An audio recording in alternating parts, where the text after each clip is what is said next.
We have been busy. We started at 10 o'clock a.m. the morning after the election because we got instructions from the voters to go to work, and so we did. And we have, as you know, had meetings with all 52 senators at this point. Those meetings encompassed a lot of different things, but clearly encompassed what their abilities are, where they had served previously, what committees they wanted to be on, what did they want to achieve during the next 4 years, those things that you would anticipate somebody would ask. Those meetings, I thought, from my standpoint, you'd have to ask the 52 of them. I thought it went well. I like our team. We have a diverse group of individuals that I think are motivated and ready to go to work. So I was very pleased with that. Since that time, that took a couple of weeks to get through that, and in addition to that, at the times we were going forward, we began meetings on several different matters. First was the December the 3rd hearing on mental health in Mississippi.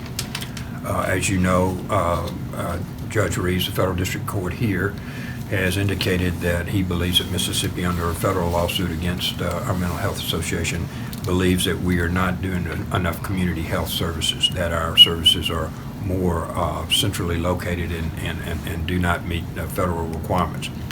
I requested the Attorney General, and I was pleased that they postponed the appointment of a magistrate or a receiver for that, a conservator or whatever you want to call it, until the middle of February, to give the state of Mississippi and members of the House and the Senate time, I think, to begin to address what the issues which were raised in the trial and what issues might be better to have better service of mental health.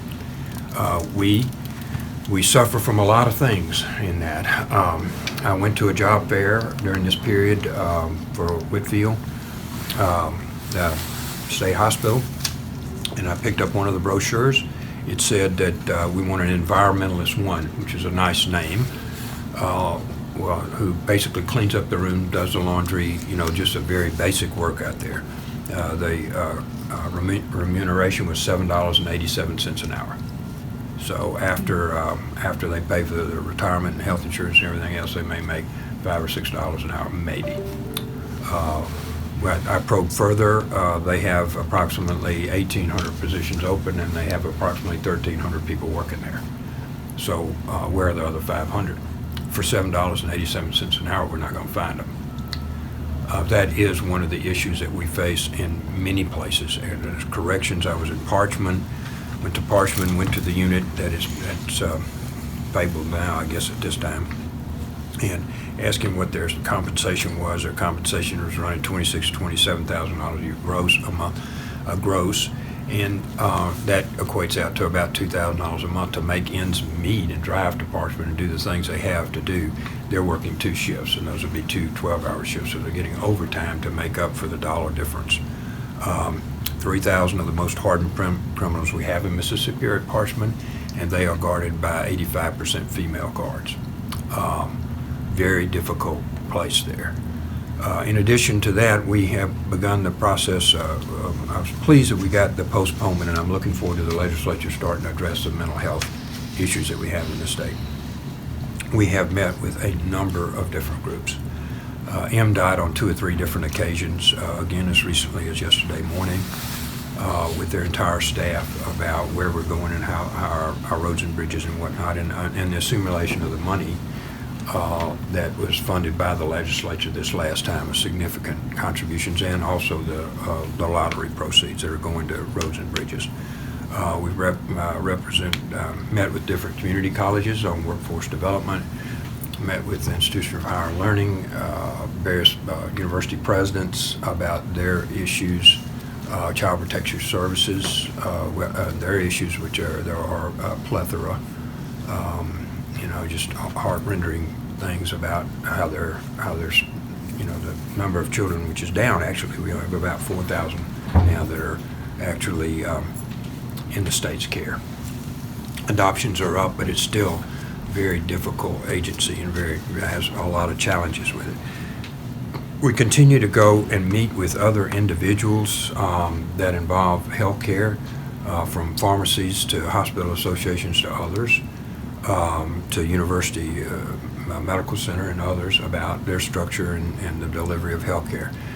As you know, it was a primary discussion by all parties. I think both parties during the last election cycle, and it ranges around 2 or 3 different things.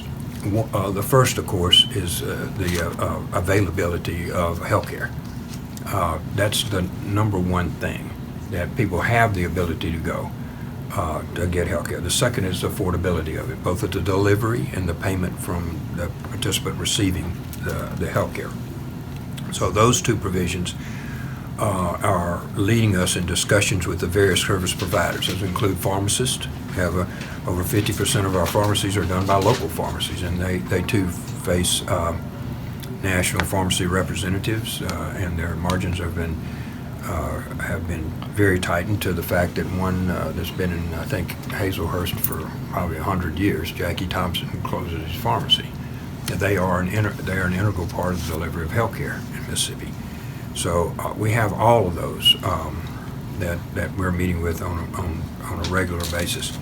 We have met with the Medicaid. Drew Snyder has done an excellent job in keeping our cost about consistent here for the last few years, exploring ideas on how to deliver those services better, quicker, and what his needs were. The judiciary, we met with the judiciary about expanding the coverage of drug courts into veterans courts and mental health courts. And I think part of the discussions around the mental health courts will be involved in the overall decisions with the federal court litigation that's ongoing. That's part of the delivery of mental health services, would be these mental health courts. Now, we only have, I think, 1 that's operating in a pilot project, and we want to expand that out into our number. I've met with the sheriffs around Mississippi. I hope I'm not exhausting y'all, but this is all true, and I'm probably skipping some. They have a number of different issues. Some are less problematic than others. For example, when they're driving the kids to a football game and they're in another county, they don't have any authority there to break up a fight or something, become personally liable if something were to occur. Some of the mundane things like that, to whether or not they can use their own car. They can use their uniform, but can they use their car in certain instances? And there are other issues. They feel like they're housing a good bit of mental health people in their particular jails. They have discussions about the interplay between private prisons and their local prisons and their local jails that are going on. So we had good meetings with them. Most of these are where I read before we go to the meetings. I have great staff that's helping me get prepared to go to these conferences and meetings and speak engagements and whatnot. I've met with the superintendents from Mississippi, of the schools in Mississippi, principals, superintendents. We met with some teachers as well about going forward on different things that are proposing. As you know, we are in favor of and will pass a teacher pay raise coming out this time. We also have other issues that are of concern to me. I want to fund all the pre-K initiatives. We had 19 collaboratives funded last year. We want to fund all 50 of them this year. Our special needs has been routinely underfunded in Mississippi, as we did with MAEP. So you'll see us addressing those particular issues. But part of the culture here, I think, and my discussions with these superintendents, the universities, the community colleges, and all these others, is to realize that we are not separate silos in education. And you'd think that would be common sense, but it's not necessarily so, because we've really driven it that way by accountability standards for high school. And so all my accountability is about getting my kids to high school, getting my rating, getting a B or C or an A. And then the universities have separate concerns about them. Community colleges have drifted some towards more educational and less career technical, when we only have about 23 to 24% of our students actually get a baccalaureate degree. So the remaining 75% of them need a meaningful paying job. And so you see these different silos operating in education based upon what the legislature is required. I want to know what your graduation, I want you to have a third grade reading gate, I want you to do this. So as we look back at pushing this back together, when we're going to fund this, it needs to be seamless. So what we'll find, I think, what you will find is that we will start with pre-K, and we will educate that child up until they are ready to exit that silo at an educational level that they need to be achieved. Now that may be a master or doctorate, or it may be 1 year community college.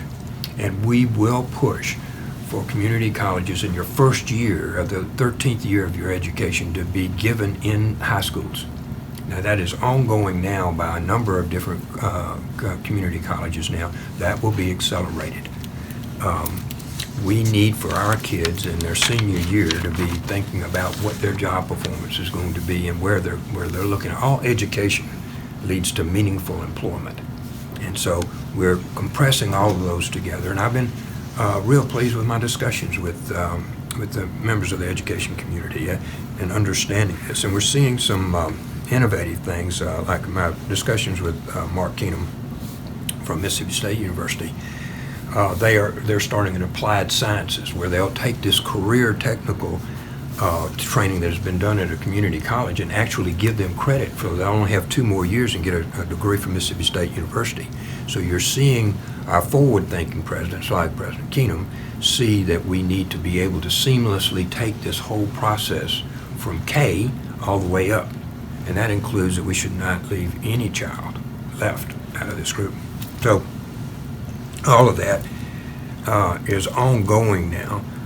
Some of this involves the ability to just sit and listen.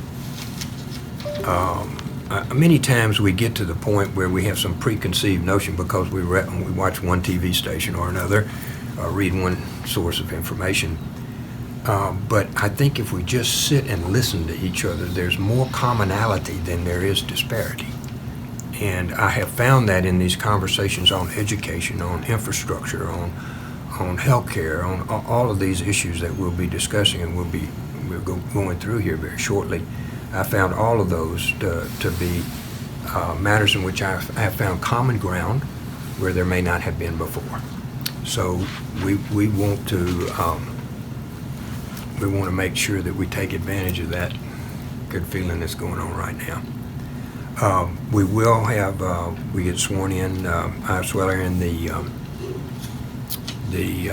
House of Representatives on the 7th of January. Secretary of State does that. Then 2 days later I go down the hall, and according to Philip Gunn, told me yesterday that I was the first person to gavel in both the Senate and the House in the same week in Mississippi history. To do that, you got to be Secretary of State and then get elected to Lieutenant Governor. So I'll have a busy week, apparently, and we're looking forward to starting that. We do intend to release our committee chairman on January the 10th. If they would swear me in earlier, I'd start earlier. I tried to do that. I tried to get sworn in on the 7th. They told me the law wouldn't let me, so we have to put it off to the 9th. You should anticipate that our chairman will hit the ground running, because I'm running, and I am preparing to be able to meet with every single one of them. If you're head of transportation, I've got an agenda for transportation. I've got an agenda for health care. I've got an agenda for education, for public health, Medicaid, and I'm honing in all of these thoughts by gathering this information from people that are in each of these processes. So the weekend of January the 10th, I hope they rest up. Because when they come back, we're going to get started.